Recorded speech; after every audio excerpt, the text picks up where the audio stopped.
Everton stay. Their 9th title. Everton Football Club are the kings of English football. Proof Everton Football Club are massive.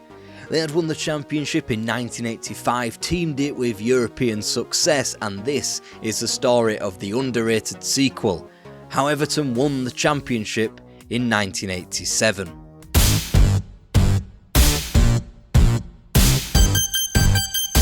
Tragedy struck at Liverpool's 5th European Cup final in Brussels.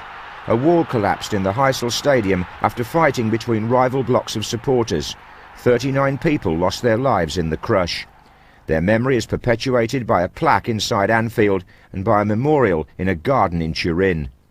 It was supposed to be a time of celebration. Everton had not only won the First Division, booking themselves in for the European Cup, but they had also won their first ever continental honours and had beaten Bayern Munich to become the holders of the Cup Winners' Cup. Instead, uncertainty filled the air of 1985. The morning after the European Cup final, FA Chairman Bert Millerchip and President of the Football League Jack Dunnett drew up a plan to withdraw English clubs from UEFA competition. Within 24 hours, Liverpool had formally announced their withdrawal from the UEFA Cup. Meanwhile, talks commenced with Downing Street, which confirmed the plan for a nationwide withdrawal from Europe. A month later, after Spurs begrudgingly accept this plan, 4 clubs remain wedded to trying to play in Europe. Everton, with the most to lose, front a group also containing Cup Winners' Cup team Manchester United and both Southampton and Norwich, who were due to participate in the UEFA Cup. They took their case to the High Court and, predictably, it did not work. Heading into the 1985-86 season, Howard Kendall saw fit to change the way Everton played. He wanted an option in behind the opposition defence. The squad lacked the speed after Adrian Heath's attributes had become diminished after injury in December 1984. Therefore, after several scouting expeditions, Howard Kendall approached Leicester City's Gary Lineker, whose contract was running out. This was before John Mark Bosman had enlightened us to the free transfer, so the case went to a tribunal. Everton wanted to part with £400,000, Leicester wanted £1 million to let their star man go. In the end, the figure stood at £800,000. It left Kendall with a thankless task of letting go of one of Goodison's favourite sons, Andy Gray. For many, the talismanic figure of the 85 double winning season was sold for just £150,000 to Aston Villa. A pre-season tour took the champions to Canada whilst they fulfilled their Charity Shield duties with victory over Manchester United. Evertonian fuming over the European ban was exchanged for the lukewarm reaction for what is now considered a legendary Everton jersey. Too much white? You decide. Either way, Japanese electronics company NEC were now paying the club £500,000 a year over 3 years for the sponsorship privilege. Everton entered the season as 3-1 joint favourites with Liverpool and Manchester United. Liverpool were managed by rookie Kenny Dalglish, whilst United were reigning FA Cup champions and had beaten the Toffees in the Wembley final that May. The sarcastic fixture computer threw out an opening day against Leicester City, a 3-1 defeat which saw the untested Lineker and Heath attacking partnership flounder, whilst Graham Sharp was banished to the reserves. It would be a case of Lineker plus one other up top throughout the season, which pleased nobody. Thankfully, nobody saw it because of the UK television blackout, as the Football League's biggest clubs butted head with ITV, who didn't particularly have the appetite to broadcast football. Nobody did, so everyone went without the sport unless they went to the game in person. Lineker would take 4 matches to register a goal, but when he got going, he banged them in, mainly to begin with his head. The opening weeks were marred by the long-term injuries to Peter Reid and Derek Mountfield.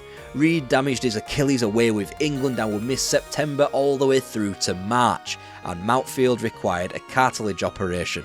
A mix of that, Manchester United's ludicrously good start, and afternoons like the one at Stamford Bridge where multiple penalties were missed and Kevin Ratcliffe had to go in net, were precisely why Everton lagged so far behind the pace as summer turned to winter.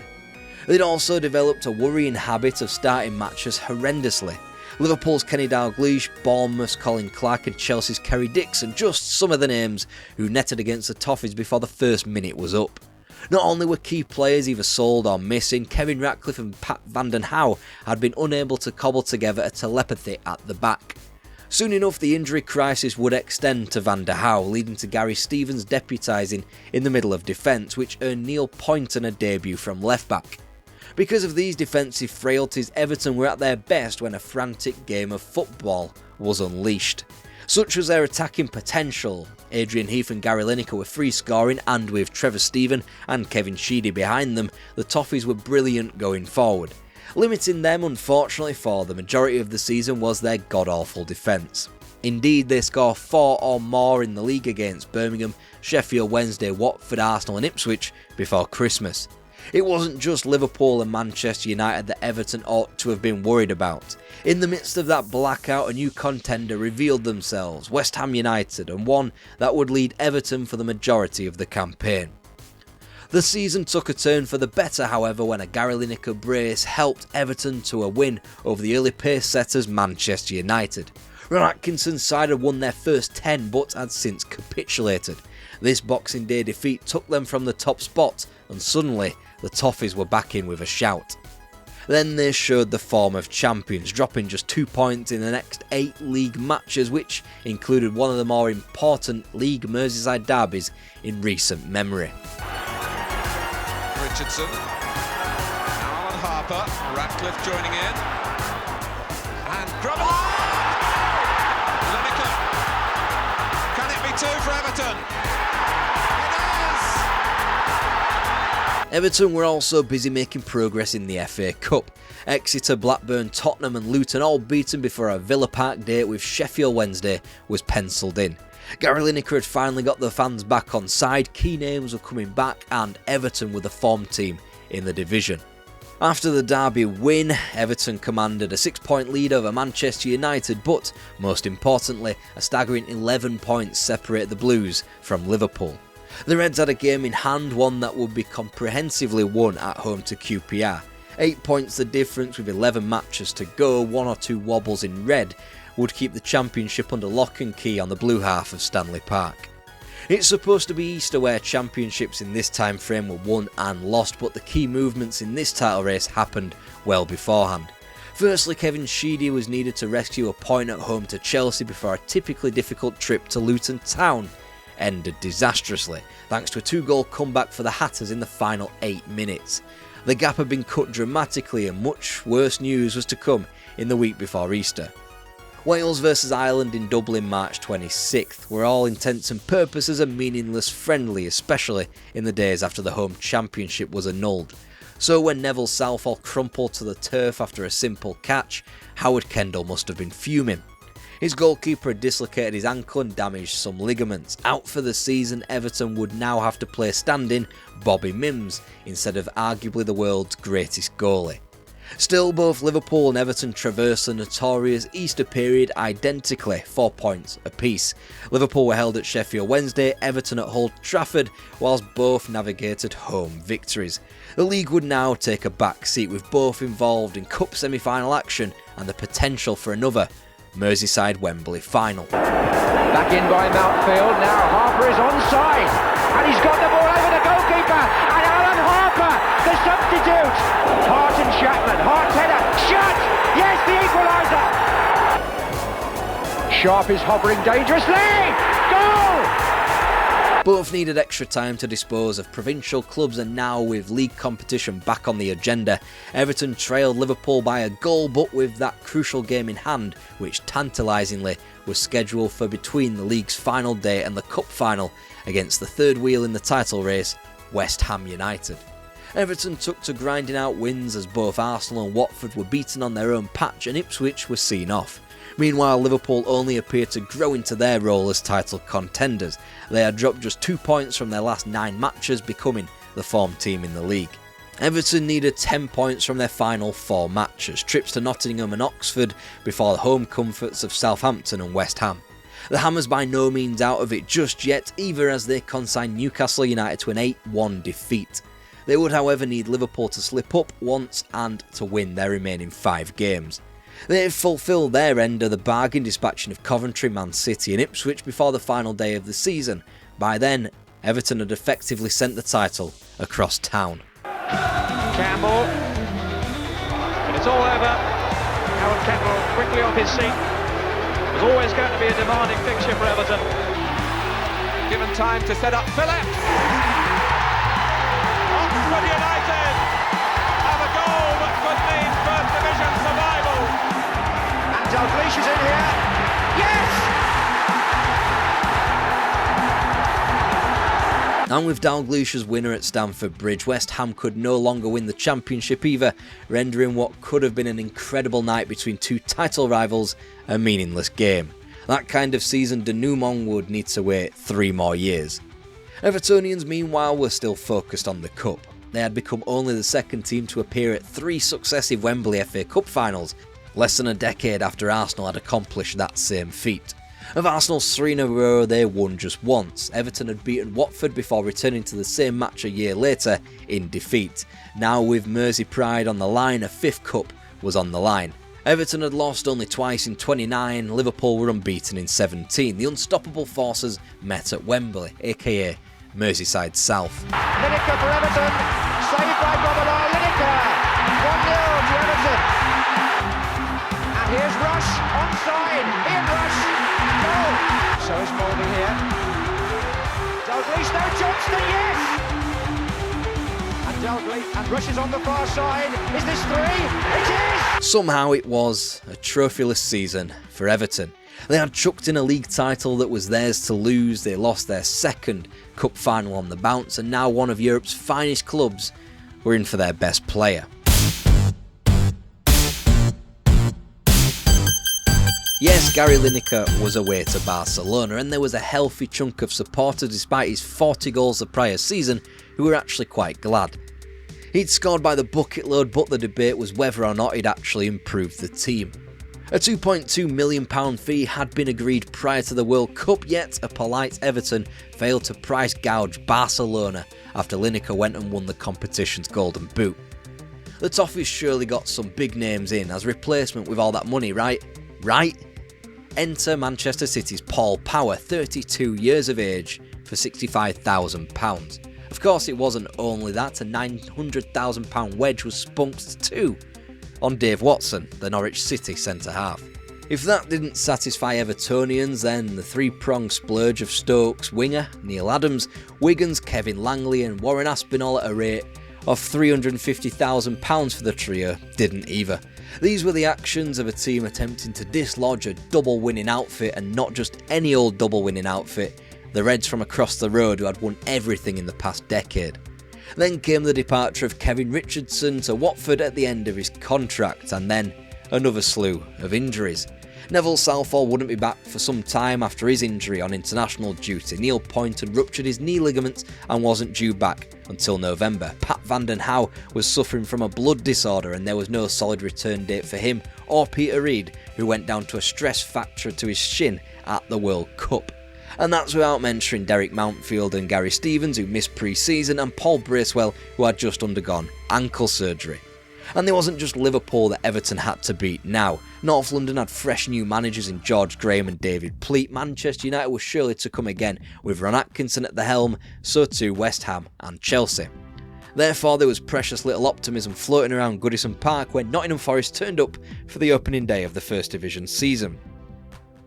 Kevin Sheedy won that day with 2 brilliant strikes, but it would be one of the rare bright days in the early stages of the season. Trips to Hillsborough and Highfield Road weren't profitable, nor was the visit of QPR to Merseyside. Regardless, the Blues maintained their unbeaten start to the season, chucked in another home triumph over Oxford before a defensive 5 was needed to prize 3 points out of Wimbledon at Plough Lane. 8 days later, Everton vanquished one of their supposed title rivals in Manchester United. Sharp, Sheedy and Heath finding the net in a comfortable 3-1 victory. This version of Ron Atkinson's United, however, was a far cry from the one that opened their prior season with 10 league wins on the trot. This version would win just one of their opening 9, leaving the door wide open for Atkinson's departure and an incoming manager from north of the border. If Everton's form hadn't set the world aflame, and if the injury crisis wasn't crippling just yet, wait for the trip to White Hart Lane when the club couldn't boast a single fit fullback. Met with a firing Clive Allen in his pomp, Everton were lucky to escape North London with only a 2-0 defeat. As September became October, Everton's capital woes continued. George Graham's Arsenal taking 3 points from Goodison, and not even another Kevin Sheedy brace could earn a point from Charlton away from home. That latest defeat magnified the woeful start that Dave Watson had made to his Everton career. Watson, you might remember, was Kendall's biggest transfer that summer, but if one thing was sure, he'd get injured soon and he'd typically miss out on the next away day a week later at Southampton owing to a hamstring strain. An aggressive offside trap won the day on the South Coast before Neville Southall's return was much welcomed the following week, as a Trevor Stephen penalty was the odd goal in 5 against 84 Cup final opponent Watford. So with Southall back in the team, all was good, right? Right? Nope, the Toffees came unstuck against both West Ham and Chelsea, gaining a point from the club's first 2 November fixtures. Whilst lighter work was being made of the League Cup and teams as good as Sheffield Wednesday and Norwich City were being beaten, there were now 2 Merseyside derbies looming. First the home league derby 4 days after confirming a League Cup quarter-final tie at home to Liverpool in the new year. Everton simply needed to be back on track for those games. Southall at one end and Sheedy at the other gathered 3 points from Filbert Street, whilst the league fixture with Liverpool was known rather for officiating mistakes.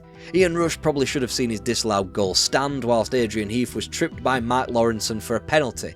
In the end, 2 wrongs made for a correctly drawn match, goalless. It left Everton 6 points off the Arsenal pace after 16 matches. Liverpool, a team of notoriously slow starts, were 2 places and 2 points above Everton, so they had to get going at some point, otherwise this video doesn't make any sense. The Merseyside derby, a seemingly inconsequential affair, changed the season. Kevin Sheedy had been performing well on the flank, but the team weren't controlling games, so with the latest injury to Kevin Langley robbing him of his place late on in the derby, Kendall rejigged things. Sheedy would move in field alongside Trevor Stephen. Main Road was next, a place where Everton hadn't won since 1972. He's away, the keeper in no man's land, and Heath will score. There's Paul Power up here, and Paul Power has scored on his return to Main Road. Opportunity here, sharp to Heath, he's got to wrap it up, and that is exactly what Adrian Heath has done. Suddenly it was all up for grabs. 4 stuck beyond Norwich, 3 past Wimbledon, and the brightest performance yet came up at St James Park, where Trevor Stephen helped himself to a brace, whilst Paul Power and Adrian Heath completed a 4-0 rout. Just forget about the loss down at Luton Town. Everton never really performed well on the artificial surfaces. 4 more wins as 86 became 87 proved that game was a mere outlier. Leicester, Villa, QPR and Wednesday all smashed. Cup progression taken from the visits of Southampton and Bradford. Suddenly, Everton were ahead of Liverpool, only 2 points behind Arsenal, and they had a game in hand on both. Peter Reid had returned, the goalkeeping situation was under control, as was the midfield. Dave Watson was finally back and now in form, and speaking of form, the likes of Sheedy, Stephen and Heath were beginning to look like too much for First Division defences. Belief was now flowing through Goodison Park, further emphasised with Leeds United's Ian Snodding's decision to choose the Blues over Liverpool in his transfer from Yorkshire.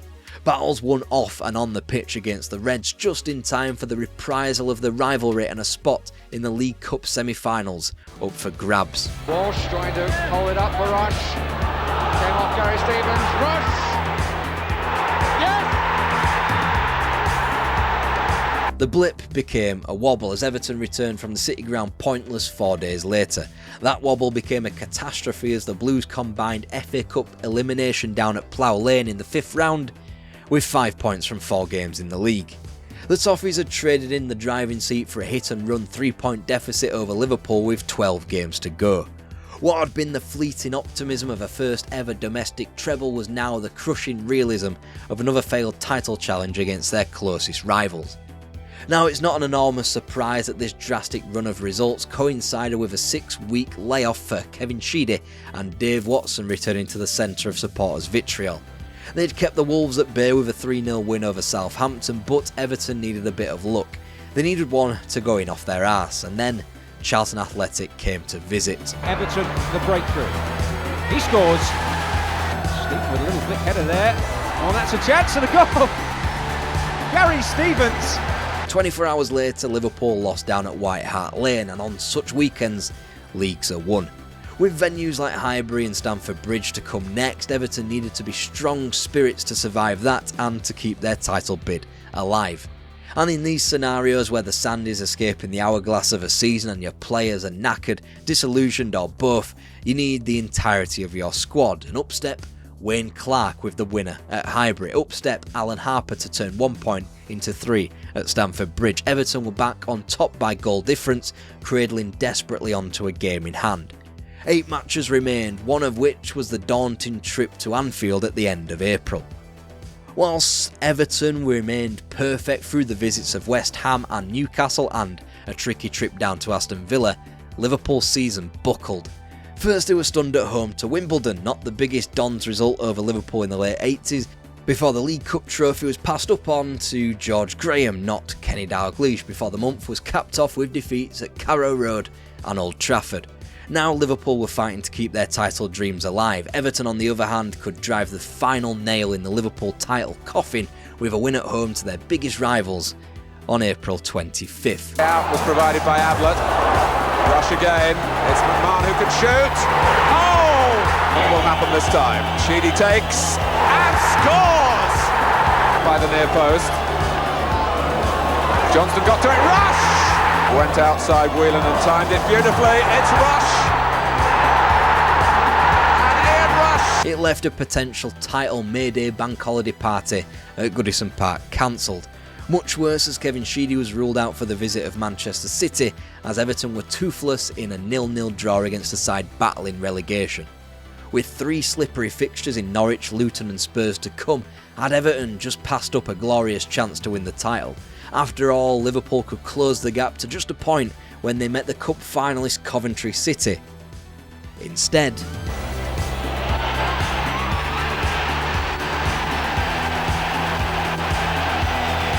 all the Toffees had to do now was to match their rivals' next result to be crowned champions. Everton were away to Norwich City, Liverpool hosted Watford, 2 tricky teams who had recently tasted Wembley and Cup finals in just a 48-hour turnaround. Ian Rush grabbed a late winner in front of the Kop, so at Carrow Road, nothing but 3 points was needed. Ball back for Van den Hauwe. The priceless breakthrough comes. Everton stay their 9th title.